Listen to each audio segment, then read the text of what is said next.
Battle Through the Heavens. By Heavenly Silkworm Potato. Kabanata 1126. Espiritual na estado. Hindi halata ang ganitong uri ng pagbabago, ngunit nagbigay ito ng kakaibang pakiramdam sa grupo ni Yezong. Parang si Xiaoyan, na nasa harapan nila, ay naging mas nakakasilaw kaysa bago niya ginawa ang pag-atres.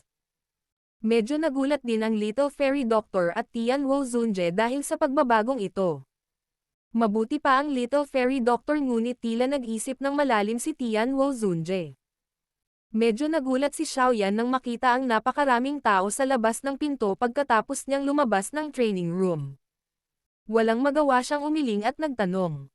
Elder Yezong, hindi na kailangan ng ganoong kadakilaan, di ba? Hihihi. Nagmamadaling nakabawi si Yezong nang marinig ang kanyang mga salita.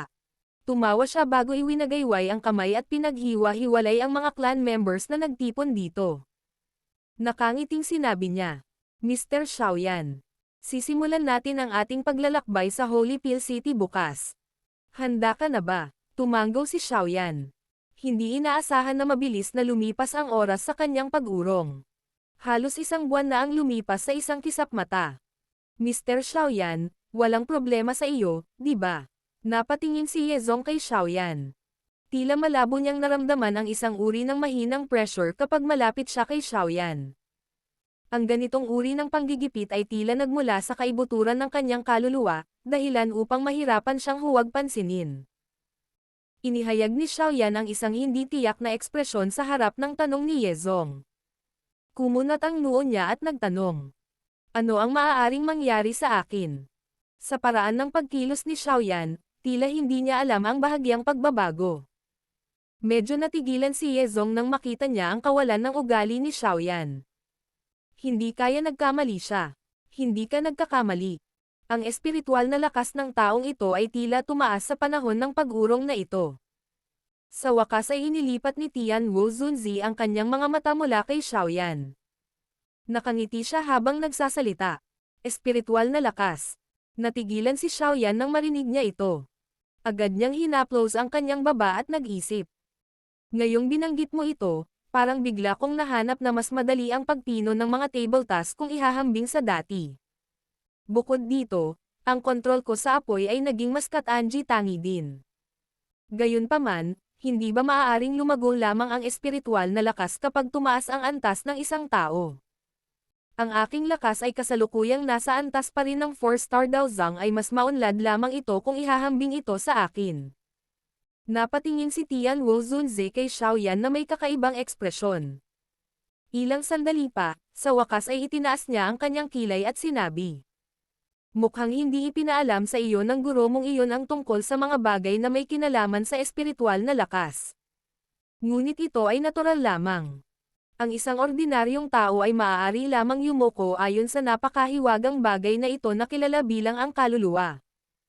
Hindi nila ito makokontrol. Kahit na iyong nauna ay alam mo lang kung paano kontrolin ang iyong espiritual na lakas, ngunit wala kang malalim na pangunawa tungkol dito. Pakiramdam ni na Xiaoyan at Yezong ay pinag-isipan ang mga salita ni Tianwu Zunzi. Biglang naunawaan ni Xiaoyan habang patuloy na nakasimangot si Yezong.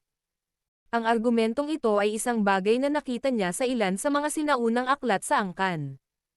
Ang espiritual na lakas ay walang pagkakaiba sa grado ngunit ito ay nagtataglay ng pagkakaiba sa estado. Bahagyang ngumiti si Tianwu Zunzi at nagpaliwanag. Siyempre, kakaunti ang mga tao ngayon ang nakarinig ng pahayag na ito dahil ang ganitong uri ng espiritual na estado ay isang bagay na hindi kayang hawakan ng karamihan sa mga eksperto sa buong buhay nila. Alam mo ba kung bakit napakaraming alchemist ang nanatili sa ikapitong baitang sa buong buhay nila? Ito ay dahil sa espiritual na estadong ito. Espiritual na estado. Kumunat ang noo ni Xiaoyan. Talagang hindi pa niya narinig ang bagay na ito. Gayunpaman, ang kaluluwa ang pinagmumulan ng buhay. Walang mabubuhay kung wala ang kaluluwa. Kung ang kaluluwa ng isang tao ay hindi nawasak, ang isa ay magkakaroon pa rin ng isang hibla ng buhay. Kahit sino ay magpapanatili ng malusog na paggalang sa ganitong uri ng mahiwagang bagay. Gayunpaman, alam lang ni Xiaoyan na medyo malakas ang kanyang spiritual strength. Kaunti lang ang naintindihan niya. Bukod dito, naabot lang ni Xiaoyan ang antas ng isang Tier 5 alchemist noong nahuli si Yao Lao. Sa oras na iyon, hindi siya kwalipikadong matuto tungkol sa kung ano mang spiritual state. Siya ay kulang sa pagtuturo ni Yao Lao sa loob ng ilang taon na ito, na naging dahilan upang siya ay ganap na hindi nakakaalam ng ilan sa mga impormasyon na may kaugnayan sa pinakamataas na antas ng alchemist. Ang tinatawag na spiritual state ay isa sa mga bagay na iyon. Ang sinabi ko ay malamang na ang mga alchemist grandmaster lang na nakaabot sa ikawalong baitang ang nakakaalam. Kung hindi, makakahanap lang ng impormasyon sa ilang mga sinaunang libro. Dahan-daw ang paliwanag ni Tian Wu Zunzi. Kung hindi siya mula sa panahong ito, malamang na hindi niya maibigay kay Xiaoyan ang paliwanag. Ang espiritual na estado ay nahahati sa 4 na antas. Ang mortal state, soul state, heavenly state, at this state.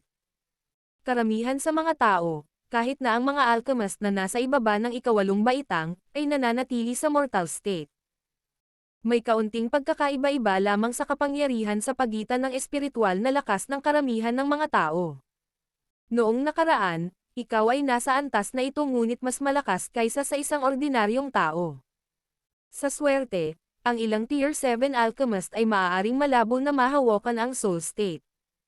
Kung ang spiritual strength ng isang tao ay umabot sa antas na ito ay magkakaroon ng isang tiyak na epekto. Ang epekto na iyon ay upang bigyan ang isang kaluluwa, magbigay ng isang medicinal pill na may espiritualidad. Dapat mong malaman na ang karamihan sa mga Tier 8 na medicinal pill ay nagtataglay ng walang espiritualidad na ito. Ito ay dahil sa kanilang espiritualidad. Kung gaano katangi ang pill refinement technique ng isang ordinaryong alchemist, ang medicinal pill na kanilang nilikha ay hinding-hindi aabot sa ikawalong baitang kung hindi nila kayang bigyan ng spirit ang pill.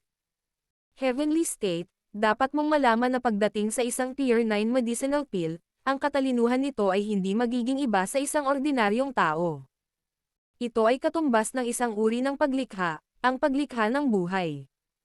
Ang isa ay hindi lamang dapat magbigay nito ng espiritualidad, ngunit ang isa ay dapat ding magkaroon ng lakas ng kalikasan.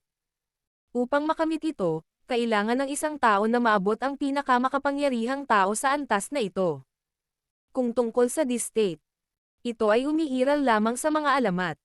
Kahit ako ay narinig ko lang ito. Gayunpaman, sa palagay ko ay dapat mong malaman ang pinakamataas na antas ng espiritual na estado. D-tier.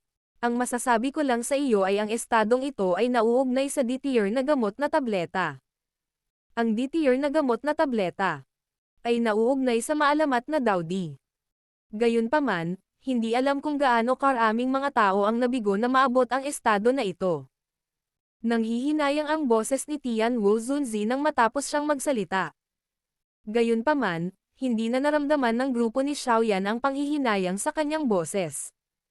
Ang iilan sa kanila ay napailing sa mga salitang binitiwan ni Tian Wu Zunzi. Maliban kay Yezong, na may ilang malabong memorya ng spiritual states, lahat ng iba, maging ang The Little Fairy Doctor, ay nakaramdam ng kaunting pagkawala. Kaka-advance pa lang niya sa Daozun class. Sa mga tuntunin ng karanasan, hindi niya nagawang makipagkompetensya sa isang matandang demonyo tulad ni Tian Wu Zunzi. Tila nabasa ko na rin ang mga teoryang ito sa ilang sinaunang aklat.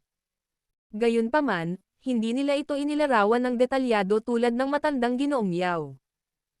Noong nakita ko sila noon, naisip ko na sila ay isang kamalian lamang at hindi na sila binigyang pansin. Sa wakas ay nakabawi si Yezong pagkaraan ng ilang sandali. Nagsalita siya sa medyo naiinis na paraan. Ang aking Ye clan ancestor ay isa ring Tier 8 alchemist noon. Gayunpaman, hindi siya nag-iwan ng anumang impormasyon tungkol sa spiritual states. Ang kaluluwa ay isang napakahiwagang pag-iral. Ang ilang mga alchemist ay lubos na mawawalan kahit na sila ay makalusot dahil sa isang maswerteng pagkakataon. Napatingin si Tian Wu Zunzi kay Xiaoyan at sinabing, noong nakaraan ay wala kang kwalipikasyon para maabot ang impormasyong ito. Akala ko noon ay sasabihin sa iyo ng iyong guro ang tungkol dito. Gayunpaman, nang makita ko ang iyong hitsura, tila hindi ako. Mapait na tumawa si Xiaoyan at nagpaliwanag. Isa lang akong Tier 5 alchemist nang mahulog ang guro sa mga kamay ng Hall of Souls. Paano ko makontak ang ganoong impormasyon? Ang iyong kasalukuyang spiritual state ay tila naantig ang soul state. Kung kailan ka makapasok sa soul state ay depende sa kung gaano ka pinagpala. Ito ay usap-usapan na mayroong isang espesyal na paraan ng pagsasanay para sa pagsasanay ng isang espiritu noong sinaunang panahon. Ito ay tinatawag na soul technique.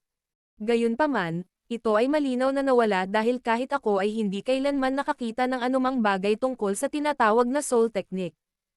Tumawa si Tian Wu Zunzi. Maaaring sanayin ang espiritu. Agad na napasigaw si Xiaoyan sa pagkagulat nang marinig ito. Puno ng hindi makapaniwala ang mukha niya. Sa kasalukuyang kontinente ng Daoqi, ang kaluluwa ng isang tao ay mapapalakas lamang kasabay ng pagtaas ng lakas ng isang tao. Bilang kahalili, maaaring kumonsumo ng ilang likas na kayamanan, ngunit ang kakayahang sanayin ito sa pamamagitan ng paraan ng pagsasanay ay isang bagay na hindi pa narinig ni Xiaoyan. Nasabi ko na ito ay noong sinaunang panahon. Umikot ang mga mata ni Tian Wu Zunzi habang sumagot. Mapait na ngumiti si Xiaoyan at umiling nang makitang iminulat niya ang kanyang mga mata. Pagsasanay sa espiritu. Ito ay talagang medyo hindi kapanipaniwala. Si Xiaoyan ay hindi masyadong interesado sa anumang soul state. Ang kanyang nakakabaliw na pill refinement sa panahon ng kanyang retreat ay naging sanhi ng kanyang ulo na manatili sa isang semi-conscious na estado, na nagresulta sa ilang Tier 7 high-grade medicinal pill na nabigo sa kabila ng pagkakaroon ng pagkakataon na magtagumpay. Gayunpaman, naramdaman niyang may hindi tama ngayon na naisip niya iyon. Malinaw niyang naramdaman na medyo naging pamilyar siya sa pagpino ng Tier 7 high-grade medicinal pill. Mukhang kailangan kong humanap ng pagkakataon para pag-aralan ito ng maayos sa hinaharap. Kung gusto kong sumulong sa Tier 8, kailangan kong maunawaan itong tinatawag na spiritual states. Napaisip si Xiaoyan sa kanyang puso. Ang mga salita ni Tian Wu Zunzi ay walang alinlangan na nagbukas ng bagong mundo para sa kanya upang galugarin. Ngayon lang niya naunawaan na ang kaluluwa ay nauugnay sa pagsulong na higit pa sa isang Tier 7 alchemist. Hindi nakakagulat na napakaraming Tier 7 alchemist habang ang Tier 8 alchemist ay napakabihira. Malamang na ang ilang Tier 7 alchemist ay hindi alam ang tinatawag na spiritual states. Gayunpaman, mas makabubuti kung makakamit ko ang isang uri ng soul technique na magbibigay daan sa akin na sanayin ang aking kaluluwa. Sa bagay na ito, dapat akong makasulong sa soul state sa mas maayos na paraan. Sa kasamaang palad, nawala na ito. Ang puso ni Xiaoyan ay napuno ng panghihinayang kapag naiisip niya ito.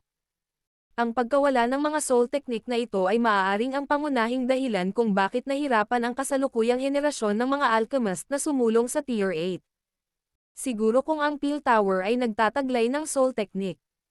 Sa pagiging banal na lupa sa puso ng hindi mabilang na bilang ng mga alchemist, malamang na hindi ito isang ordinaryong lugar. Sana, makakuha ako ng ilang balita tungkol sa soul technique sa aking paglalakbay sa Holy Peel City. Sino ang nakakaalam kung kailan lilito ang ganitong bagay? Napabuntong hininga si Xiaoyan. Nakapagdesisyon na siya. Sa paglalakbay niyang ito sa Holy Peel City, ang paghahanap ng soul technique ay isang mahalagang gawain. Battle Through the Heavens. Kabanata 1127. Nagmamadali sa Holy Peel City. Ang lahat ng miyembro ng Ye Clan ay nakatayo sa pasukan ng manor kinabukasan. Nag-iinit ang kanilang mga mata habang pinagmamasdan ang grupo ni Xiaoyan sa harapan nila. Kung ang Ye Clan ay makakakuha ng Peel Tower's Elder Seat ay depende sa pagkakalagay ni Xiaoyan sa 5 dakilang clans test. Ang Ye Clan ay maituturing lamang na nakataas kung matagumpay na nakapasok si Xiaoyan sa nangungunang 3. Sa proteksyon ng Peel Tower, mapapaunlad sila sa kapayapaan. Bagamat tiyak na hindi nila malalampasan ang isang angkan tulad ng angkan ng Kao sa loob ng maikling panahon, sila, kahit papaano, ay magkakaroon ng kakayahang protektahan ang kanilang sarili. Ang Ye Clan ay maaaring magbunga ng isang henyo ng nakababatang henerasyon tulad ng mangkukulam na si Cao Ying mula sa Cao Clan. Kung gayon ang Ye Clan ay unti-unting makakabangon at maibabalik ang dating kaluwalhatian. Ikalawang Elder, Pangatlong Elder, susundan ko si Mr. Xiaoyan at ang iba pa at tatanggo sa Holy Pill City. Sa makatuwid, iiwan ko itong Ye Clan sa inyo. Nagsalita si Yezong sa malalim na boses sa dalawang elder sa harap ng mga miyembro ng Ye Clan. Oo, nananatiling kalmado ang First Elder at maghanda para sa Holy Pill City. Kahit na ang ating Ye Clan ay tanggihan, mayroon pa rin tayong ilang relasyon sa Pill Tower. Nagsalita ang isang elder mula sa Ye Clan. Ang ilang matatanda mula sa angkan ng Ye sa tabi niya ay tumango bilang pagsang-ayon. Napabuntong hininga si Yezong at tumango. Sa patuloy na paghina ng kasalukuyang Ye Clan, ang ilan sa kanilang mga nakaraang relasyon ay nawala. Gayunpaman, maswerte na hindi lahat ay walang awa gaya ng angkan ng Kao. Bukod dito, dahil sa mga ugnayang ito kung kaya't ang Ye Clan ay halos hindi pa rin nahawakan ang pangalan nito at magkaroon ng pagkakataong mabuhay kahit na nabigo sila sa nakaraang dalawang pagsubok. Tumingin si Xiaoyan sa langit at mahinang sinabi. Malapit na ang oras. Elder Yezong, umalis na tayo. Pagkatapos ng isang gabing pahinga, unti-unting nawala ang nakakasilaw na pakiramdam na ipinakita ni Xiaoyan kahapon. Gayunpaman, malabo niyang naunawaan na ang kanyang kasalukuyang espiritual na lakas ay medyo naiiba sa kung ano ito sa nakaraan. Kung ang isa ay kailangang magbigay ng paliwanag, ito ay ang kanyang kasalukuyang espiritual na lakas ay may karagdagang aura ng kaluluwa tungkol dito. Ang apat na mahusay na estado ng isang kaluluwa ay tila may pakinabang sa isang alchemist. Bukod dito, ang pagsasanay ni Dao Qi ay mukhang hindi gaanong nakatulong batay sa mga pandaman ni Xiaoyan. Ang pagsasanay ng isang kaluluwa at ang pagsasanay ng isang Dao Qi ay dalawang ganap na magkaibang pamamaraan. Marahil ay may dalawang uri ng paraan ng pagsasanay noong sinaunang panahon. Gayunpaman, sa buong kontinente ng Dao Qi ngayon, ang pagsasanay ng isang Dao Qi ay itinuturing na orthodox na landas. Ang kaluluwa ay isang bagay na hindi lamang naiintindihan ni Xiaoyan kundi maging ng ilang piling Dao Zun kung paano palakasin sa pamamagitan ng pagsasanay. Ngumiti si Yezong at tumango nang marinig ang boses ni Xiaoyan. Pagkatapos nito, hindi na siya nananatili. Tumalikod siya at mabilis na naglakad patungo sa isang plaza na matatagpuan sa hilagang bahagi ng lungsod. Nagkaroon ng wormhole na matatagpuan sa Ye City. Hindi ito masyadong malaki, at hindi nito naabot ang Holy Pill City. Sa halip, kailangan nilang gumawa ng ilang paglipat sa daan upang maabot ang kanilang huling destinasyon. Maliban kay Xiaoyan, ang Little Fairy Doctor, at Tian Wo Zunzi, tanging sina Zinlan at Yezong mula sa Ye Clan ay bahagi ng kanilang grupo. Kung tutusin, walang kwenta para sa mas maraming tao ang pumunta pagdating sa ganoong bagay. Mas mabuting manatili sila sa Ye City para protektahan ang clan. Sinundan ng iilan sa kanila si Yezong habang binabagtas nila ang lungsod. Makalipas ang halos 10 minuto, lumitaw sila sa isang bukas na lupa sa hilaga. Bagamat ang Ye Clan ay tumanggi, ang isang matandang tigre ay hindi nawalan ng lakas sa kabila ng pagiging payat. Kaya naman, itong wormhole na pinagnanasaan ng iba ay kabilang pa rin sa Ye Clan. Maliwanag, nagbigay na si Yezong ng mga tagubilin tungkol sa kanilang paglalakbay sa wormhole. Kaya naman, walang laman ang bukas na lupa nang pumasok sila. Umakyat ang grupo ni Xiaoyan sa hagdan ng bato, at isang dahan-daang umiikot na wormhole ang lumitaw sa harap ng mga mata ng lahat. Ang wormhole ng Ye City ay tila nagtataglay ng isang napakagandang pakiramdam. Gayunpaman, mula sa hitsura ng maliit na magulong spatial ripple na dahan-daang inilalabas mula sa wormhole, tila ang wormhole na ito ay hindi napanatili sa loob ng maraming taon. Noong ang aking Ye Clan ay nasa napakagandang tuktok nito, mayroong 2 piling Dao Zun na handang panatilihin ang wormhole. Gayunpaman, sa paghina ng aking Ye Clan, wala na kaming kakayahan na humingi ng tulong mula sa isang eksperto sa antas na ito. Talagang nakakahiya. Mapait na tumawa si Yezong. Naluluha siya habang nakatingin sa wormhole na ito. Ngumiti si Xiaoyan at umiling. Sabi niya, ayos lang. Sa oras na bumalik tayo mula sa paglalakbay na ito, kukunin ko ang Little Fairy Doctor at ang matandang Ginoong Yao upang tulungan kang mapanatili ito.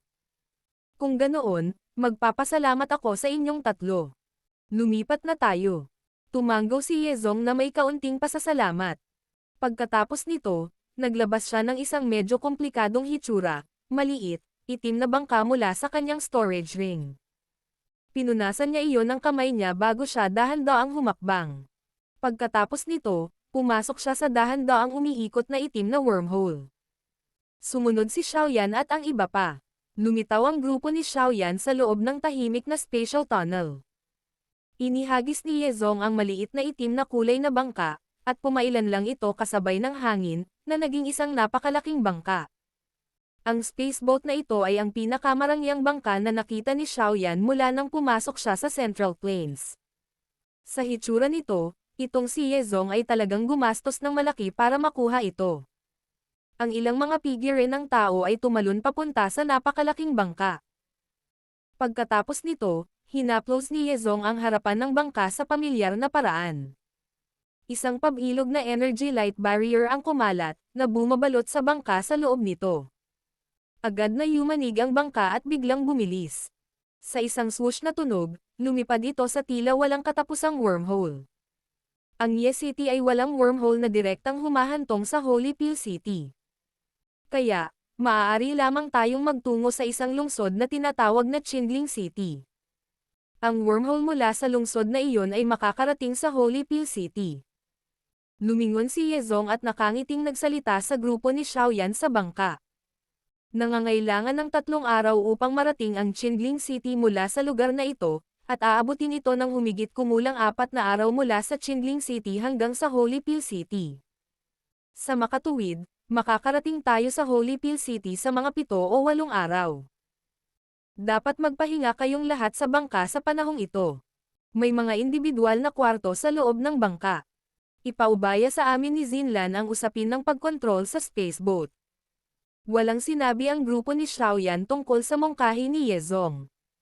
Pagkatapos ng ilang sandali na nag-uusap, pumasok sila sa cabin at naghanap ng sarili nilang mga kwarto.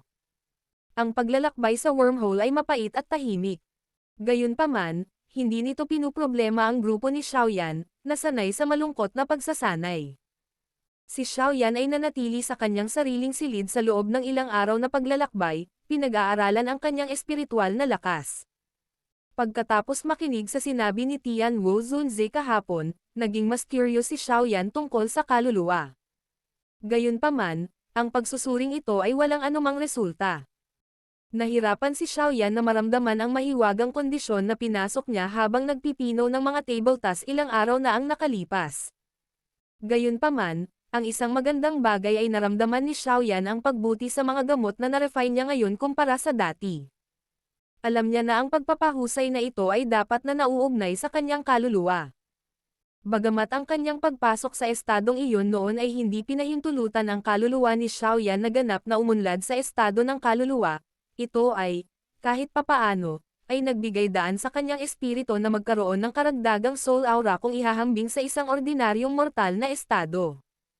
Kaya naman, ang kalidad ng ilan sa mga medicinal pill na na-refine niya ay mas mahusay kaysa dati. Bumaon sa kanyang kaluluwa si Xiaoyan sa ilang araw na paglalakbay sa wormhole. Mabilis na lumipas ang mga araw. Nang malapit na silang lumabas sa wormhole ay bumalik si Xiaoyan mula sa ganitong kondisyon. Ang grupo ay ligtas na nakarating sa Qinling City. Pagkatapos ng maikling pahinga, ipinagpatuloy nila ang kanilang walang tigil na paglalakbay sa wormhole ng Qinling City at sumugod sa Holy Pill City mula doon. Sa wakas ay nasaksihan ni Xiaoyan ang nakakatakot na pang-akit ng pill gathering habang naglalakbay sa Qinling City. Ang iba't ibang alchemist ay nasa buong kalye, na nakasisilaw sa kanyang mga mata. Ito ang unang pagkakataon na nakakita siya ng mga alchemist sa ganoong bilang. Maging ang Alchemist Grand Meeting na ginanap sa Jiama Empire ay malayong makalaban sa mga alchemist sa Qinling City na ito anuman ang kalidad o dami. Bukod dito, ito ay isa lamang lungsod sa loob ng Pill Region. Talagang mahirap hulaan kung gaano kakilakilabot ang trapiko ng tao kapag ang lahat ng mga alchemist ay nagtipon sa Holy Pill City. Biglang nag-init ang puso ni Xiaoyan nang maisip niya ang engranding eksena ng 10,000 apoy na sumisikat, 10,000 kaldero ang bumabagsak, at 10,000 tabletas ang ipinanganak. Maging ang kanyang dugo ay nagsimulang kumulo sa sandaling ito. Kung ang isang tao ay hindi nakasaksi ng ganoong eksena kahit isang beses sa kanyang buhay, ito ay talagang isang bagay na panghihinayang. Ang Peel Gathering ay ang pinakadakilang pagtitipon sa mundo ng alchemist. Ang pinakalayunin ng hindi mabilang na bilang ng mga alchemist ay ang tumayo sa Peel Gathering. Upang makamit ito, naglagay sila ng mga taon ng pagsisikap at pawis. Ang pagsali sa Peel Gathering ay katumbas ng pagkuha ng kwalipikasyon para makipagkompetensya sa mga elite sa kontinente. Ito ay isang uri ng pagkilala sa lakas ng isang tao. Sino ang magiging pinakadakila habang ang apoy sa 10,000 kaldero ay sabay-sabay na tumaas? Kumukulo ang dugo ng grupo ni Xiaoyan dahil sa pananabik habang sinasabayan nila ang mabagal at mahabang pila ng mga tao na pumapasok sa maitim na wormhole. Ang loob ng wormhole ay mapurol gaya ng dati. Gayunpaman, hindi na ito tahimik. Hindi mabilang na bilang ng mga space boats ang nagmamadali sa maluwag na spatial tunnel na ito. Napuno ng ingay ang spatial tunnel habang sila ay gumagalaw. Ang maalamat na Holy Peel City ay naging mas malapit sa gitna ng ingay na ito. Pagkatapos ng 4 na araw ng tuloy-tuloy na paglalakbay, malabong lumitaw ang isang bilog, pilak na kinang sa kalayuan ng wormhole. Ang ningning na ito ay naglabas ng nakakagulat na spatial ripple. Ang ingay na ibinuga mula sa maraming space boats ay biglang at kakaibang tumahimik habang papalapit ang lahat sa kulay pilak na bilog na gawa sa liwanag. Maraming tao na nakasuot ng alchemist robe ang lumabas sa mga silid sa loob ng space boats. Ang kanilang mga mata ay naglalaman ng matinding init habang nakatitig sila sa kulay pilak na bilog na liwanag. Holy Peel City, ang banal na lupa sa puso ng bawat alchemist. Inilagay ni Xiaoyan ang kanyang mga kamay sa likod niya. Nakatuon ang kanyang mga mata sa silver light circle sa di kalayuan. Ang dugong dumadaloy sa kanyang katawan ay tahimik na nagsimulang kumulo muli sa sandaling ito. Holy Peel City, Peel Tower. Ako, si Xiaoyan, ay dumating na. Battle Through the Heavens. Kabanata 1128. Dan Clan. Sunod-sunod na dumaan ang mga space boats na parang mga bumabagsak na bituin sa kalangitan sa gabi. Pagkatapos nito, dumungaw sila patungo sa napakalaking bilog na kulay pilak na parang isda na pumapasok sa karagatan. Ang kulay itim na space boat na sinasakyan ng grupo ni Xiaoyan ay sumunod sa agos. Nilabanan nito ang hindi mapapantayang matinding spatial ripple at pumasok sa liwanag na bilog. Sa wakas, nawala. Nang sumakay ang bangka sa kulay pilak na bilog na liwanag, ang matinding spatial ripple ay naging sanhi ng marahas na pag-alog ng buong spaceboat. Gayunpaman, ang pag-alog na ito ay tumagal ng wala pang 10 segundo bago ito nawala. Ang pilak na liwanag na pumupuno sa mga mata ng grupo ni Xiaoyan ay unti-unting hamina. Ilang sandali pa, ang kulay pilak na liwanag na kumikinang ay sumabog. Isang malakas at nakakasilaw na kinang ang naging dahilan ng grupo ni Xiaoyan na maingat na ipinikit ang kanilang mga mata. Isang banayad na hangin ang umihip habang ang grupo ni Xiaoyan ay nakapikit. Ang banayad at mainit na pakiramdam na ito ay naging sanhi ng kanilang tensyonado na mga puso upang unti-unting magpahinga. Pagkatapos nito, biglang pumasok sa kanilang mga tainga mula sa lahat ng direksyon ang sobrang nakakatalam ng tainga na pinaghalong ingay ng unti-unting lumuwag ang kanilang kalooban. Naging sanhi ito ng grupo ni Xiaoyan, na walang oras para mag-ingat, na makaramdam ng kaunting pagkatulala sa ilang sandali. Dahan-daang binuksan ni Xiaoyan ang kanyang mga mata. Isang malaking open space na ganap na itinayo mula sa pulang-pula na bato ang nakatayo sa harap ng kanyang mga mata. Ang bukas na lupang ito ay tila umaabot hanggang sa abot tanaw. Ang tanging nakikita ni Xiaoyan ay isang pamumula na pumuno sa lupain. Sa hitsura nito, ang lugar na ito ay hindi bababa sa 1,000 metro ang lapad. Ang grupo ni Xiaoyan ay parang maliliit na langgam kapag nakatayo sa loob nito, tila hindi mahalata. Sa sandaling ito, ang pulang-pula na bukas na lupa ay tila napuno ng mga tao. Ang ingay ay ibinubuga mula sa lahat ng direksyon. Sa wakas, nagtipon-tipon ito at umaakyat sa langit. Maging ang mga ulap sa kalangitan ay naging mas mapatla. Ito ba ang Holy Peel City? Si Xiaoyan ay hindi sinasadyang huminga ng banayad na hangin habang nakatingin sa bukas na lupang ito, na napakalawak na hindi nakikita ng isang tao ang gilid nito. Sa kasalukuyan, ang ilang distorted ripples ay patuloy na lumilitaw sa espasyo sa likuran niya. Ang mga spaceboat ay sunod-sunod na lumabas sa mga ripple na ito. Pagkatapos nito, ang spaceboats ay mabilis na naging maliliit. Ang mga tao sa loob nila ay nahulog mula sa langit na parang beans, isa-isa. Maliwanag, ito ay isang exit point ng isang wormhole. Ito ay isa lamang sa mga spatial point ng panlabas na rehiyon ng Holy Pill City. Mayroong kabuuang 8 spatial exit sa labas ng lungsod. Tumingin si Yezong sa paligid niya. Medyo komplikado ang mga mata niya. Ang Ye Clan ay bihirang pumunta sa lugar na ito pagkatapos na ito ay tumanggi. Sa bawat pagsubok ng 5 dakilang angkan, bumisita din sila ng may matinding galit. Pagkatapos nito, aalis sila sa isang malungkot na paraan pagkatapos mawala ang lahat ng kanilang mukha. Nanginig ang bibig ni Xiaoyan nang marinig ito. Ang bukas na lupa lamang na ito ay halos 10% ng laki ng Ye City. Gayunpaman, ang Holy Pill City na ito ay nagtataglay ng 8 sa kanila. Keke, hindi na kailangang magtaka. Ang Holy Pill City ay nahahati sa Outer Region at sa Inner Region. Sa kasalukuyan, kami ay matatagpuan sa Outer Region. Ang Pill Tower ay matatagpuan sa Inner Region. Siyempre, hindi alintana kung ito ay ang Outer Region o ang Inner Region, lahat sila ay mga teritoryo ng Pill Tower. Hindi sinasadyang ngumiti si Yezong nang makita si Xiaoyan. Ang Holy Pill City na ito ay maaaring tawaging isang lungsod, ngunit ito ay malayo sa kung ano ang maaaring ihambing ng isang ordinaryong lungsod. Ang laki nito ay kahit na ang ilang ekspertong Daozang ay mangangailangan ng halos kalahating araw upang lumipad mula hilaga hanggang timog. Sa kasalukuyan, hindi pa nakakarating ang traffic. Talagang nakakatakot isang buwan bago magsimula ang Pill Gathering. Hihi, huwag mong isipin na napakalaki ng Holy Pill City na ito. Sa oras na iyon, tiyak na kakailanganing sumikip. Tumawa si Yezong. Hindi mo dapat maliitin ang akit ng Pill Gathering. Mapait na ngumiti si Xiaoyan at umiling. Ngayon lang niya naintindihan kung gaano siya kakababayaan pagkatapos marating ang Holy Pill City na ito. Sa wakas ay nasaksihan na niya ang isang malaking lungsod ngayon. Saan tayo unang pupunta? Inayos ni Xiaoyan ang kanyang emosyon. Ang kanyang tingin, kasama ng Little Fairy Doctor at ng iba pa, ay nakarating kay Yezong. Ito ang unang pagkakataon na nakarating sila sa Holy Pill City, at hindi sila pamilyar sa lugar na ito. Kailangan pa rin nilang umasa kay Yezong, na alam ang daan.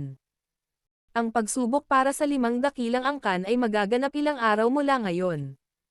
Buong araw na tayong naglakbay, humanap muna tayo ng mapagpahingahan. Dadalhin kita bukas sa lokasyon ng pagsubok para sa Pill Tower. Kailangan mong kumuha ng Alchemist Tier Badge na kinikilala ng Pill Tower. Nag-isip sandali si Yezong bago sumagot. Isang Alchemist Tier Badge. Nagulat si Xiaoyan matapos itong marinig. Tinanong niya, kailangan pa ba ang bagay na ito? Isang beses lang nakakuha si Xiaoyan ng Alchemist Badge. Ito ang Tier 7 Alchemist Badge na nakuha niya noong nagsasanay siya sa Jiama Empire. Pagkatapos noon, hindi na siya nakakuha ng anumang iba pang mga badge. Hihihi. Ang isang badge na kinikilala ng Pill Tower ay hindi maikukumpara sa ibang mga lugar. Ang Pill Tower na ito ay sikat sa pagiging napakahigpit. Dahil mismo sa mahigpit na mga patakaran nito kaya ang tier badge nito ay malawakang ginagamit sa buong kontinente. Ito ay nagtataglay ng nakakagulat na epekto kahit nasaan man ang isa. Kung nais mong lumahok sa Pill Gathering, ang isa ay hindi dapat magkaroon ng isang tier badge. Nakangiting sagot ni Yezong. Bahagyang tumango si Xiaoyan at hindi masyadong lumaban. Gayunpaman, hindi siya nakasali sa ganitong uri ng tier test sa loob ng maraming taon. Kaya naman, medyo na-curious siya. Napangiti si Yezong matapos makitang hindi tumutol si Xiaoyan. Tinukoy niya ang kanilang posisyon at nanguna sa pagtungo sa isang resting area. Gayunpaman, isang spatial ripple ang biglang lumitaw sa malayong kalangitan sa likuran. Kaagad, isang Snow White na karwahe na minamaneho ng isang kulay pilak na Pegasus ang lumitaw sa kalangitan. Ang Snow White na karwahe, na biglang lumitaw, ay agad na nakaakit ng focus ng hindi mabilang na bilang ng mga mata. Maraming nakakagulat na boses ang umalangaw-ngaw sa bukas na lupa. Ito ay ang Void Heavenly Horse Beast. Sino lang ito? Nagpakita sila sa napakagandang paraan. Void Heavenly Horse Beast. Napataas din ang kilay ni Xiaoyan nang marinig ang mga bulalas na ipinadala mula sa ibaba. Bakas sa kanyang mga mata ang pagkagulat habang nakatingin sa puting karwahe. Narinig na niya ang tungkol sa isang magical beast. Kahit na ito ay rank 6 lamang, ito ay isang napakabihirang hayop. Taglay nila ang kakayahang lumipad sa kawalan. Bukod dito, ang kanilang bilis ay mas mabilis at mas komportable kung ihahambing sa isang spaceboat. Maraming tao ang gustong magkaroon ng Void Heavenly Horse Beast. Dahil sa kanilang pambihira, gayunpaman, nagkaroon ng demand na walang supply, ngunit ang mahiwagang Snow White na karwahe na ito ay nakagamit ng Void Heavenly Horse Beast para magmaneho ng karwahe. Ang maringal na paraan na ito ay talagang kahanga-hanga. Ang tingin ni Yezong sa gilid ay huminto sa puting karwahe. Ilang sandali pa, sumimangot siya. Alam ba ni Elder Yezong kung sino ang may-ari ng karwahe na ito? Hindi sinasadyang tanong ni Xiaoyan nang makita siyang nakasimangot. Nakikita mo ba ang hugis spill na clan crest sa karwahe? Iyan ang espesyal na tagapagpahiwatig ng angkan ng Dan. Kung tama ang hula ko, ang mga nakaupo sa karwahe na ito ay dapat ang mga tao mula sa angkan ng Dan na sasali sa pagsusulit sa pagkakataong ito. Tumanggo si Yezong habang sumagot. Napatingin si Xiaoyan pagkatapos marinig ito. Napansin niya ang isang golden yellow, round clan badge. Ito ay lumitaw na parang isang medicinal pill. Dan clan. Bulong ni Xiaoyan sa kanyang bibig. Dahan-dahan siyang tumanggo. Ang 5 dakilang angkan ng pill region ay sina Dan, Cao, Bai, Qiu, at Ye. Sa kasalukuyan, ang angkan ng Dan ay pinananatili ang pinakamababang profile, ngunit ang kanilang lakas ay isang bagay na walang sino mang nagdududa. Ang angkan ng Cao ang pinakakilala. Ang Bai clan ay maaaring ituring na isang mayamang pamilya sa loob ng Pil region, at mayroon silang sinasabi. Ang Kui clan ay medyo mahina, ngunit ito ay maraming beses na mas mahusay kung ihahambing sa Ye clan. Sa kabuuan, ang Ye clan ay nasa pinakamasamang kalagayan sa 5 dakilang clan. Ang natitirang 4 na dakilang angkan, kabilang ang pinakamahinang angkan ng Kui, ay patuloy na napanatili ang posisyon ng kanilang angkan sa rehiyon ng Pil. Dahil ang mga miyembro ng angkan ng Dan ay dumating. Malamang na ang iba pang 3 angkan ay dapat dumating sa lalong madaling panahon. Si Yezong ay nagpahayag ng kanyang mga iniisip. Nagtataka ako kung sino ang ipapadala ng Dan clan para kumatawan sa kanila ngayong taon. Maaari bang maihambing ang angkan ng Dan kay Cao Ying mula sa angkan ng Cao? Hinaplos ni Xiaoyan ang kanyang baba at nagtanong. Ito. Hindi ako masyadong sigurado. Ang angkan ng Dan ay palaging mababa ang profile, ngunit ang angkan na ito ay maaari ding ituring na nagtataglay ng napakaraming talento ng alchemy. Sa maluwalhating panahon nito noon, sila ay nagokupa ng 3 upuan sa gitna ng Elder Seats ng Pil Tower. Medyo nahihiya na sagot ni Yezong nang marinig niya ang tanong ni Xiaoyan. Gayunpaman, sa karaniwan, ang mga sumasali sa pagsusulit ay kadalasang hindi ang pinakamalakas sa mga nakababatang henerasyon dahil hindi masyadong mahirap para sa kanila na makapasa sa ganitong uri ng pagsusulit. Ito rin ang magiging pagkakataon natin. Pagkatapos ng lahat, ang pagkakataong makuha ang nangungunang 3 posisyon ay lalago kung ito ang kaso. Bahagyang tumanggo si Xiaoyan. Alam niya kung gaano kahalaga ang pagsubok na ito sa angkan ng Ye. Kung hindi siya tumulong sa kanila, maaari nilang kalimutan ang tungkol sa pagtatangkang lumaban para sa nangungunang 3. Sa mga kakayahan lamang ng kanilang nakababatang henerasyon, malamang na hindi sila magkakaroon ng kwalipikasyon na makapasa. Pinaandar ng Snow White na karwahe ang Void Heavenly Horse Beast at nawala sa malayong kalangitan sa gitna ng malinaw na tunog ng mga kuko habang ang grupo ni Xiaoyan ay nag-uusap sa isa't isa. Tara na, hahanap muna tayo ng lugar para makapagpahinga. Bukas, pupunta tayo sa Testing Association ng Pil Tower at kukuha tayo ng tier badge. Isasaalang-alang natin ang iba pang mga bagay pagkatapos nito. Tumawa si Yezong. Panatag pa rin siya nang malaman ang lakas ni Xiaoyan. Gayunpaman, ang tanging bagay na inaalala niya ay ang nakababatang henerasyong ipinadala ng 4 na dakilang angkan ay magiging mas malakas kaysa karaniwan. Pagkatapos ng lahat, ang Peel Gathering ay nalalapit, ang mga miyembro ng nakababatang henerasyon na darating ay tiyak na hindi pangkaraniwan. Inikat ni Yezong ang kanyang katawan pagkatapos bigkasan ang kanyang mga salita. Lumipad siya sa labasan ng pulang-pula na bukas na lupa. Si Xiaoyan, ang Little Fairy Doctor, at ang iba pa ay sumunod na malapit sa likuran. Battle Through the Heavens. Kabanata 1129. Night Meeting sa Stars Realm. Ang grupo ni Xiaoyan ay sumunod kay Yezong ng halos kalahating oras bago sila tuluyang bumaba. Dumating sila sa isang rehiyon sa timog. May medyo maluwang na courtyard kung saan bumaba ang grupo ni Xiaoyan. Gayunpaman, ang patio na ito ay malinaw na medyo luma at nasira. Sa hitsura nito, walang nakatira dito sa loob ng maraming taon. Ang isang kahoy na plaka ay matatagpuan sa harap ng patio. Mayroong dalawang hindi malinaw na mga karakter na makikilala pa rin dito. Ye Manor. Ito ay pag-aari ng aking Ye Clan. Gayunpaman, sa paghina ng Ye Clan, wala nang sino mang naglilinis sa lugar na ito. Gayunpaman, ito ay hindi isang masamang lokasyon upang pansamantalang magpahinga. Napalingon si Yezong at kinausap ang grupo ni Xiaoyan pagkatapos tumingin sa looban. Ang grupo ni Xiaoyan ay natural na walang anumang mga kinakailangan tungkol sa kung saan sila tutuloy. Bukod dito, ang Ye Manor na ito ay maaaring mukhang medyo luma at nasira, ngunit ito ay mas mahusay sa mga tuntunin ng pagiging tahimik. Bagamat medyo marami pa rin ang trapiko sa paligid, medyo malayo ito kung ikukumpara sa ibang mga lugar. Hihihi. Ayos lang kung walang problema. Gabi na. Magpahinga muna ang lahat. May importante pang gagawin bukas. Kasabay ng pag-agos ng oras, dahan-dahang nagsimulang kumalat ang gabi mula sa langit, na bumabalot sa buong Holy Peel City sa loob ng malabong gabi. Nakatayo si Xiaoyan habang nasa likod ang kanyang mga kamay sa isang maliit na bakuran sa loob ng Ye Manor. Itinaas niya ang kanyang ulo at tumingin sa maliwanag na mga bituin. Matagal bago siya bahagyang napangiwi. Wala akong naramdaman kahit isang maliit na alon na may kaugnayan sa 3,000 burning flame mula nang pumasok ako sa Holy Peel City. Malamang na ito ay tinatakan o itinatago ng mga eksperto mula sa Peel Tower. Saglit na nag-isip si Xiaoyan bago ibinaling ang kanyang tingin sa madilim na mabituing kalangitan ng inner region sa Holy Peel City. Nabuo ang 3,000 burning flame sa loob ng mga bituin. Ito ay mananatili sa malayong kalangitan kapag ito ay nilikha.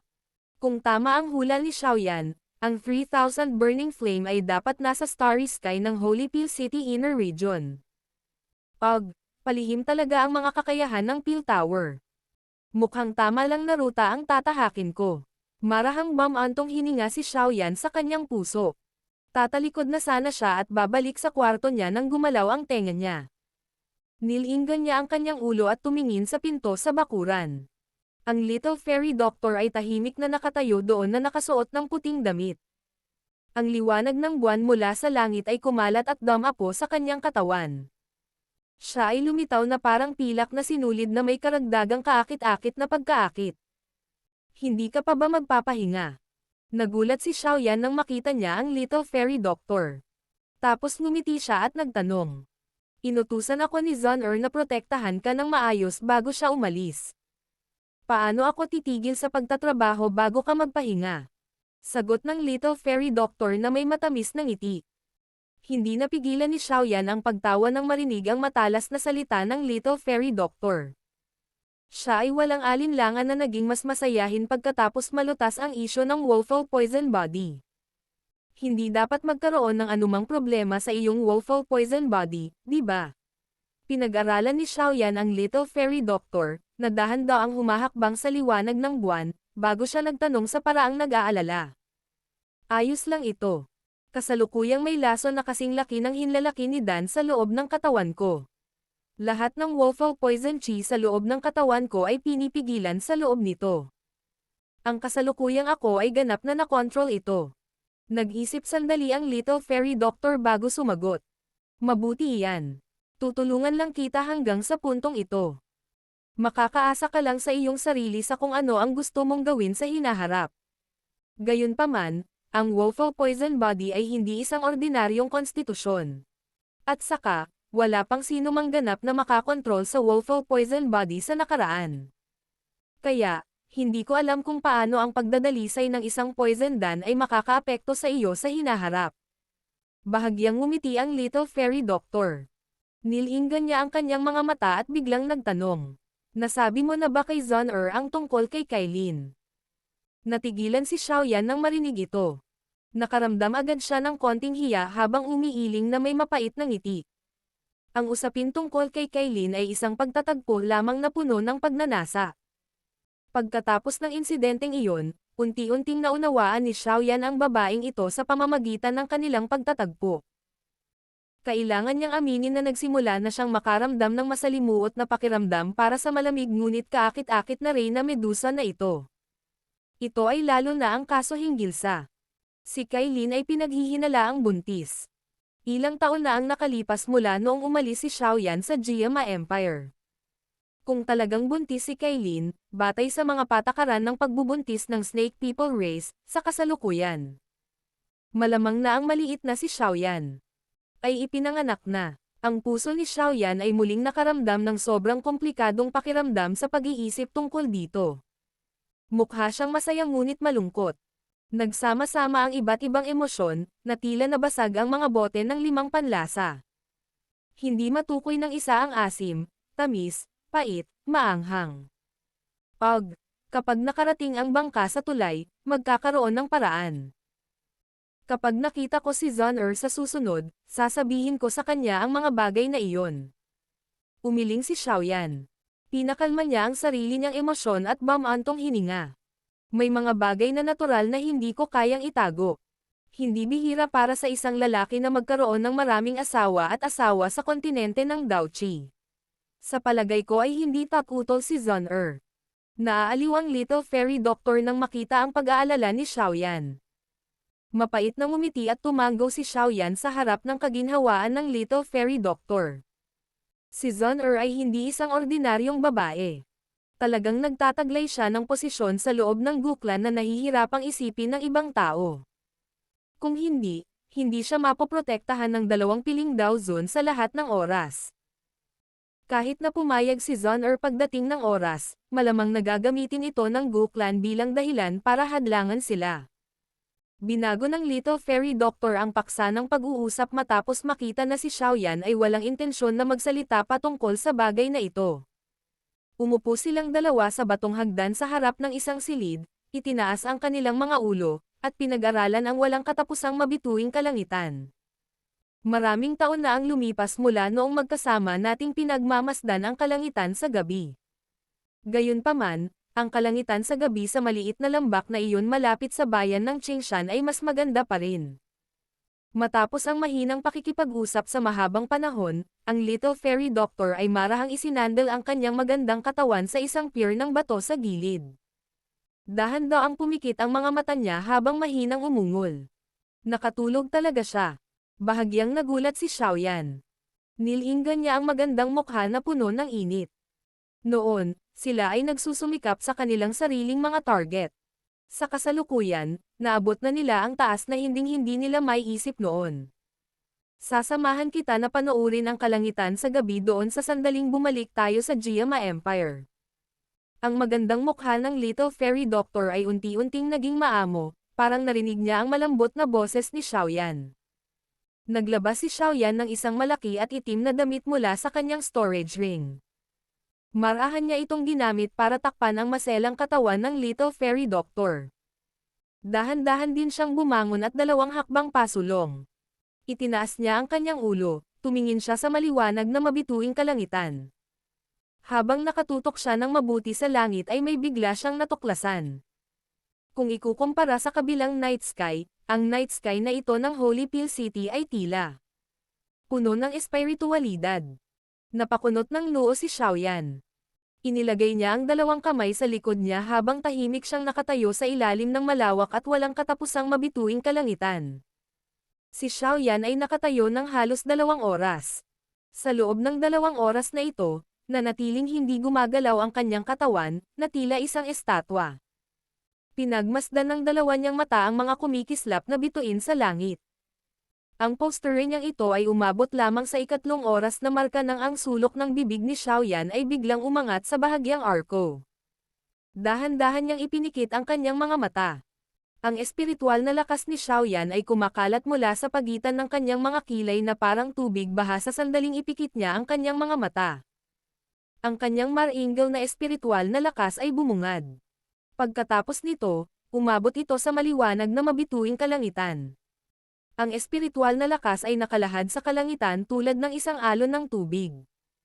Ang hindi pangkaraniwang pakiramdam ng pagiging puno ng espiritualidad ay sinamahan ng kanyang kumakalat na espiritual na lakas.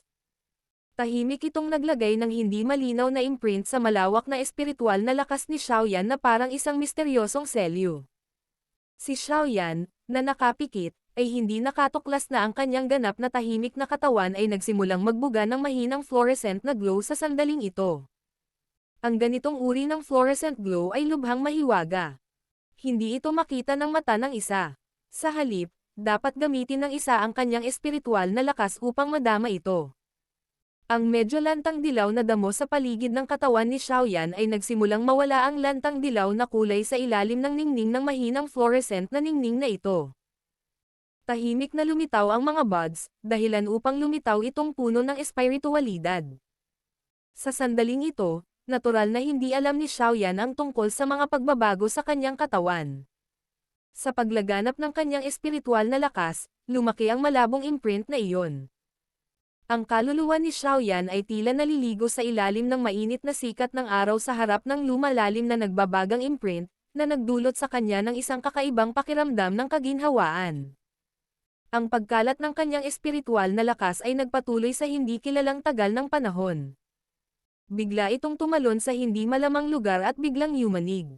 Sa oras na gumaling si Xiaoyan, natuklasan niya na nakikita ng kanyang kaluluwa ang isang walang katapusang malaking dragon na nakakulot sa lupa. Nakapikit ang magkabilang mata ng malaking dragon nito. Isang uri ng kakaiba, lila itim na apoy ang nananatili sa katawan nito. Biglang nakaramdam ng pamilyar na pakiramdam ang puso ni Xiaoyan nang makita ng kanyang spiritual strength ang purple-black colored na apoy. Isang mahinang buntong hininga ang agad na narinig sa kanyang kaluluwa. 3,000 burning flame. Sino ang nangahas na sumilip sa Star Region ng Peel City? Isang mahigpit na sigaw ang biglang tumunog mula sa kaibuturan ng kaluluwa ni Xiaoyan habang siya ay hinihingal. Ang biglaang, mahigpit na sigaw na ito ay naging sanhi ng paglaganap ng espiritual na lakas ni Xiaoyan upang maghiwalay. Kaagad, mabilis itong nawala mula sa maulap na espasyo ng bituin. Isang uri ng mahinang espiritualidad ang malabong naiwan kasunod ng pagkalat ng kaluluwa ni Xiaoyan. Ito ay talagang isang espiritu ng soul state. Isang malabo, mahiwagang boses ang tumunog sa loob ng walang laman na espasyo pagkatapos na tila naramdaman ang natitirang espiritualidad ng kaluluwa. Si Xiaoyan, na nakapikit ng mahigpit sa malayong Ye Manor sa loob ng panlabas na rehiyon ng Holy Peel City, ay biglang binuksan ang mga ito. Ang kanyang mga paa ay umaatres ng 2 hakbang. Medyo mapatla ang kanyang ekspresyon habang lumingon sa pinakamalalim na rehiyon ng Holy Peel City. Ang lugar na naramdaman niya kanina ang 3,000 burning flame ay tiyak sa direksyon na iyon. Peel City Star Region. Ang lugar na iyon kung saan tinatakan ang 3,000 burning flame. Battle Through the Heavens. Kabanata 1130. Branch Tower. Nakatutok ang mga mata ni Xiaoyan sa kalangitan ng panloob na rehiyon ng Holy Peel City. Ilang sandali pa bago niya dahan-daang binawi ang mga mata. Pinunasan niya ang noo gamit ang kamay. Kasalukuyang medyo nahihilo ang ulo ni Xiaoyan dahil sa nakakatakot na sigaw kanina. Talagang karapat-dapat itong maging Peel Tower. May nakakatakot na eksperto. Mahinang bumantong hininga si Xiaoyan. Isang mapait na tawa ang pinakawalan niya. Ang may-ari ng sigaw na iyon kanina ay hindi man lang nagpahayag ng figure, ngunit nadurog nito ang kaluluwa ni Xiaoyan sa mga salita lamang. Ang lakas na ito ay malamang na isang bagay na ilang Tier 8 alchemist lang ang makakamit. Unti-unting binawi ni Xiaoyan ang kanyang isip. Lumipad ang kanyang tingin sa paligid, at agad siyang napuruhan dahil ang looban ay kasalukuyang puno ng isang uri ng kasariwaan. Ang malambot, berdeng damo ay nakausli mula sa lupa, na nagtitina sa nalalante dilaw na lupa na may malaking halaga ng buhay. Ano ito? Kumunat ang noo ni Xiaoyan. Malinaw niyang naalala ang lugar na ito na luma at nasira kung saan tumutubo ang ligaw na damo sa maghapon, ngunit bakit nagkaroon ng napakalaking pagbabago? Baka naman dahil sa nangyari noon.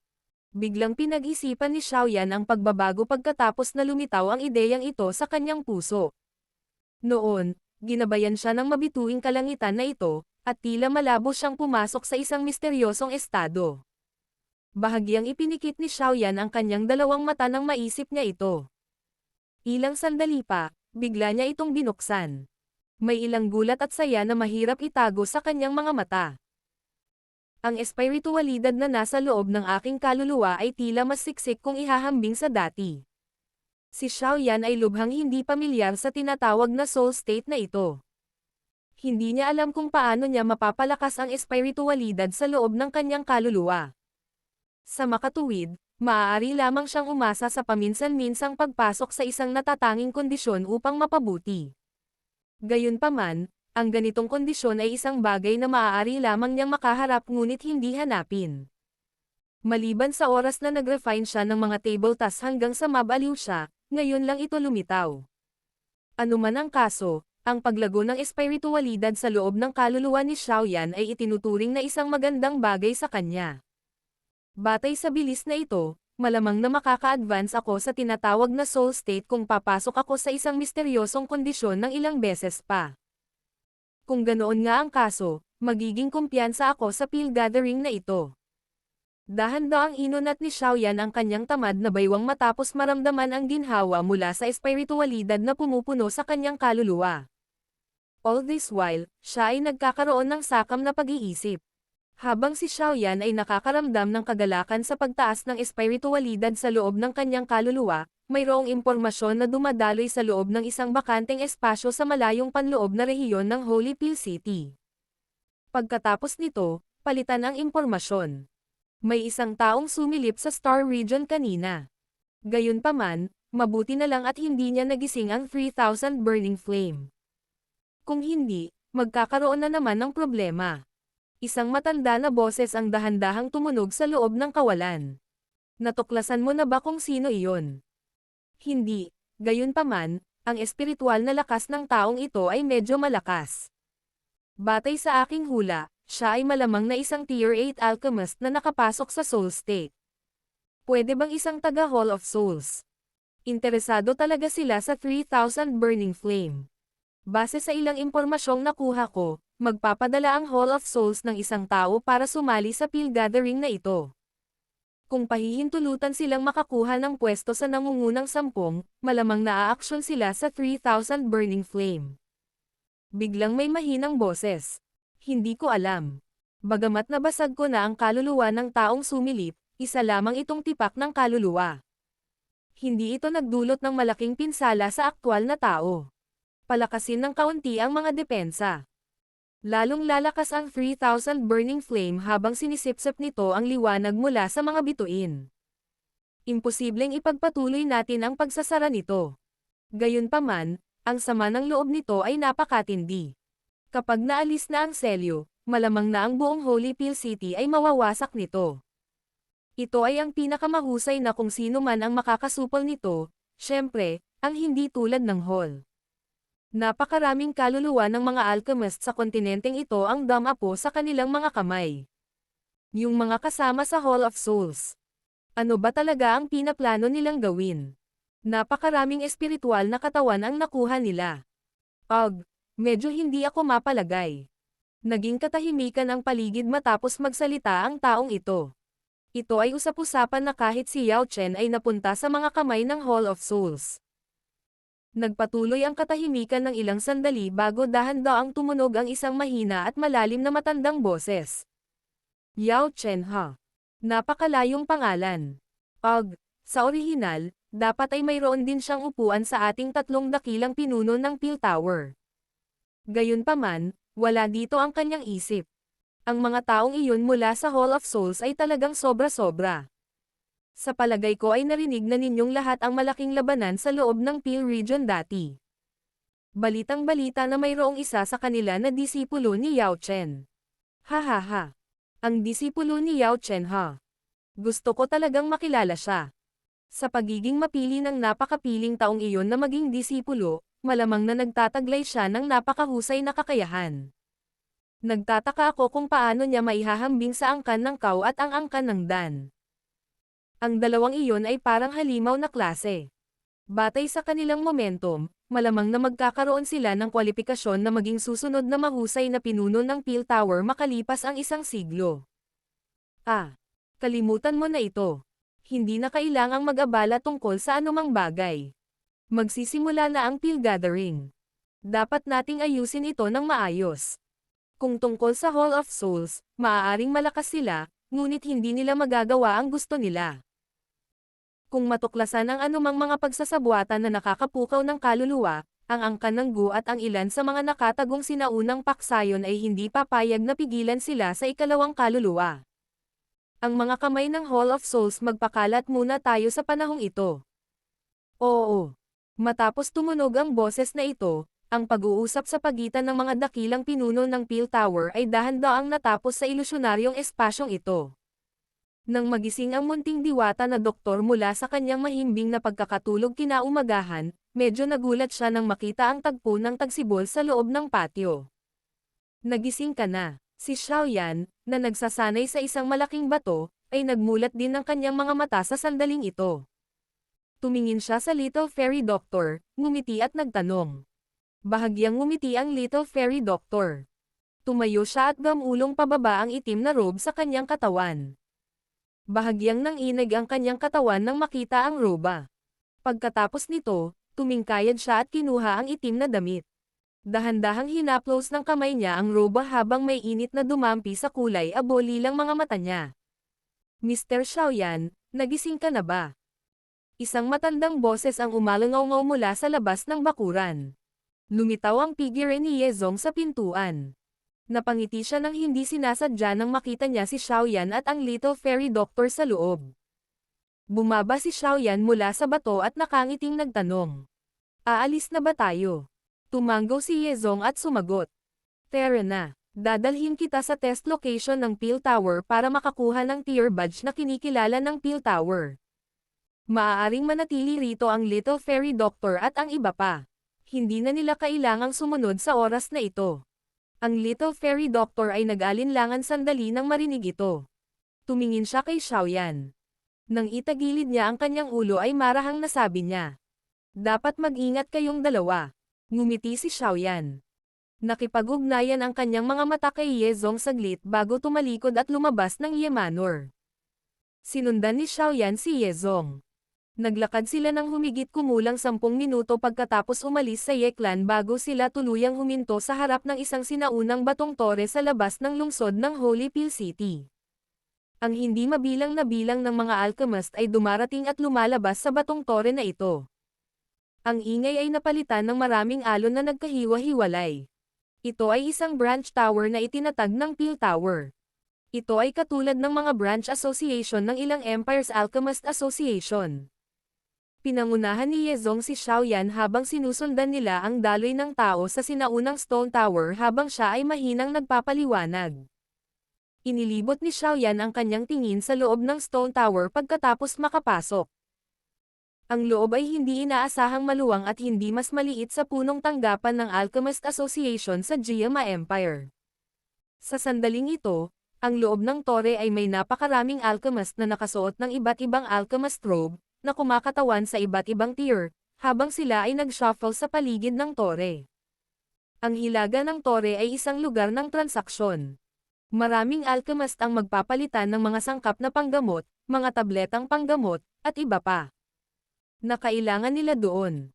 Itinuro ni Yezong ang hilaga ng tore pagkatapos ilarawan ang make-up ng tore. Gayunpaman, kadalasan ay walang maganda sa lugar na ito. Sa loob ng 2 araw, magkakaroon ng espesyal na auction ang Holy Peel City. Ang auction na iyon ay isa kung saan ang mga alchemist ay maaaring makipagkalakalan sa isa't isa. Tanging ang mga alchemist na kinikilala ng Peel Tower lamang ang may kwalipikasyon na lumahok dito. Marahil ay maaari tayong maglakbay doon. Napakaraming bihirang bagay ang madalas na lumalabas sa lugar na iyon. Nagtaas ng kilay si Xiaoyan nang marinig ito. Ang isang auction na ganap na binubuo ng mga transaksyon sa pagitan ng mga alchemist ay talagang bihira. Gayunpaman, talagang medyo interesado siya dito. Bukod dito, kahit na hindi niya mahanap ang mga bagay na kailangan niya doon, magkakaroon siya ng kaunting exposure mula rito. Hahaha. Sumunod ka sa akin. Ang southern area ay kung saan ginaganap ang tier recognition. Ngumiti si Yezong. Inikat niya ang kanyang katawan at naglakad patungo sa timog. Mabilis ding sumunod si Xiaoyan. Sa oras na dumating sina Xiaoyan at Yezong sa test area, mahaba na ang pila doon. Bahagyang kumunat ang noo ni Yezong nang makita ito. Sabi niya kay Xiaoyan. Dapat kang maghintay dito ng ilang sandali. Susubukan kong gumamit ng ilang koneksyon. Kung patuloy tayong maghihintay sa ganitong paraan, malamang na hindi natin matapos ang pagsusulit ngayon. Tumanggaw si Xiaoyan. Ang kanyang mga mata ay lumingon sa likod ni Yezong. Pagkatapos nito, nakaugalian na niyang umatras ng isang hakbang. Kaagad, naramdaman niyang bumangga ang likod niya sa mas malambot na katawan. Isang mahinang tandang ang narinig sa likod ni Xiaoyan. Dali-dali siyang lumingon at nakita niya ang isang dalagang bumagsak sa lupa matapos siyang mabangga. Iniabot niya ang kanyang kamay sa paraang parang kidlat at hinawakan ang dalaga. Huwag! Nagmamadaling napasigaw ang dalaga nang makitang sinunggaban siya ni Xiaoyan. Gayunpaman, ang kanyang boses ay medyo huli. Ang kamay ni Xiaoyan ay umabot na sa kanyang braso na parang kidlat na bilis. Bago pa man siya gumamit ng anumang puwersa, gayunpaman, ang kanyang ekspresyon ay naging nakakatakot. Ito ay dahil napagtanto niya na ang espiritual na lakas na namamalagi sa pagitan ng kanyang mga kilay ay bumubulusok at nagsisimulang magpakita ng mga palatandaan ng pag-akyat sa katawan ng binibini na ito. Marahas na kinagat ni Xiaoyan ang dulo ng kanyang dila. Binitawan niya ang kamay niya na parang nakuryente. Pagkatapos nito, umatras siya ng 2 hakbang na may kaunting takot. Gulat na gulat ang kanyang mga mata habang nakatingin sa maliit, maputlang mukha, na binibini sa kanyang harapan. May badge sa dibdib ng dalagang ito. Ang badge ay isang pabilog na guhit na tila isang tabletang panggamot. Isang tao mula sa angkan ng Dan.